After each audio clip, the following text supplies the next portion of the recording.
நானா ஜப்பானுக்கு வரலாமா? நானா ஜப்பானுக்கு வந்தால் பிரச்சனையா? பிரதர் ஜப்பானுக்கு வர இயலுமா? ஜப்பான் உண்மையான சிட்யூவேஷன் என்து. இதுக்கான பதில்கள இந்த வீடியோ ஸ்க்ரோல் நான் பாருங்க.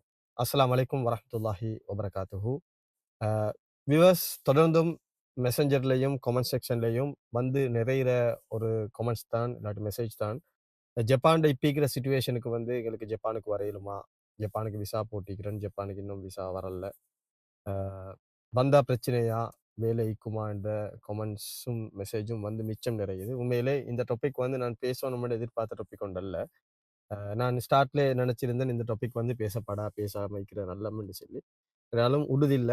மார்னிங், ஈவினிங், நைட்ன்னு சொல்லி இந்த மெசேஜ் வந்து கொண்டே இருக்குது.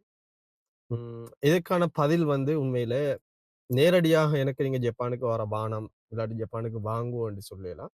ஜப்பான் உண்மையான விசா சம்பந்தமான சிட்யூவேஷன நான் விளங்கப்படுத்துறேன். அத வச்சு நீங்க தீர்மானிங்கோ, வாரதா இல்லையான்னு சொல்லி. ஏனால் எனக்கு வந்து நீங்க வாங்கோ, வர வேணாம் என்று சொல்வதற்கான எந்த அதிகாரம் எனக்கு இல்ல.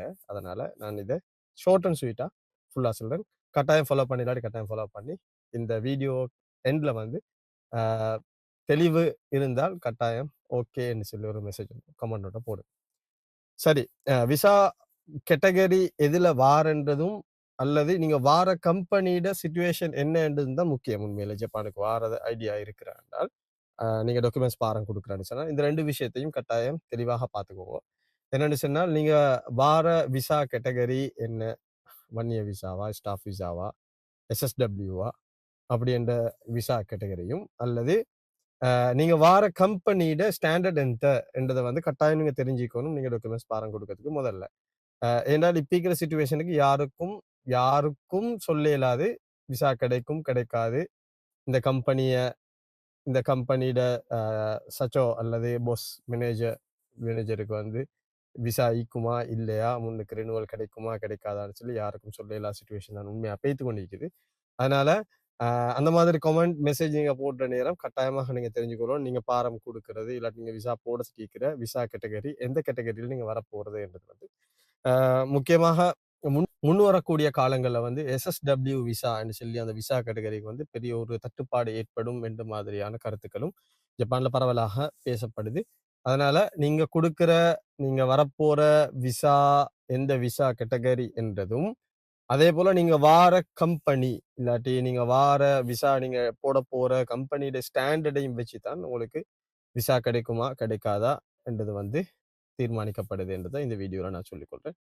ஆனா, ஒன்று மட்டும் தெளிவா சொல்லேலும். என்னண்டா, ரிஃப்யூஜி விசா அல்லது விசிட்ல வந்து ரிஃப்யூஜி விசால நிக்கலும் என்றது வந்து ஒரு நாளும் நடக்காது என்றத மட்டும் ஞாபகத்துல வச்சுக்கோங்க. யாராவது உங்கள்ட்ட விசிட் விசா அல்லது ஷோக்கு போட்டு உங்களுக்கு அப்படி அங்க நின்றுடலும், உங்களுக்கு இவ்வளவு சம்பாதிக்கலாம், அப்படி சம்பாதிக்கலாம்டா, தயவு செய்து அந்த மாய பேச்சுக்களுக்கு வந்து மாட்டிட வேணாம். என்றால் முன்னுக்கு வார காலத்துல ரிஃப்யூஜி அல்லது அகதி அல்லது விசிட்ல வந்து 3 மாசம் வந்து நின்று அப்படியே ஜப்பான்ல செட்டில் ஆகலாம்ண்டு அப்படி உங்களுக்கு ஆசை காட்டுனேன்னு சொன்னால் கட்டாயமாக அது பொய்.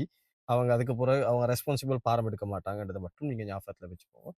மிச்சம் அ இது சப்ஜெக்ட் விரிவா பேசக்கூடிய சப்ஜெக்ட் தான். நான் விரிவா பேசக்கூடிய நேரம் இல்ல. இன்ஷா அல்லாஹ் அடுத்தடுத்த வீடியோல வந்து எந்த மாதிரியான ஃபீல்ட்ல வந்தால் நல்லம் என்றத வந்து நான் அடுத்தடுத்த வீடியோக்குள்ள சொல்றேன். தொடர்ந்தும் ஃபாலோ பண்ணி டச்ல இருங்க. அஸ்ஸலாமு அலைக்கும் வரஹ்மத்துல்லாஹி வபரகாத்துஹு.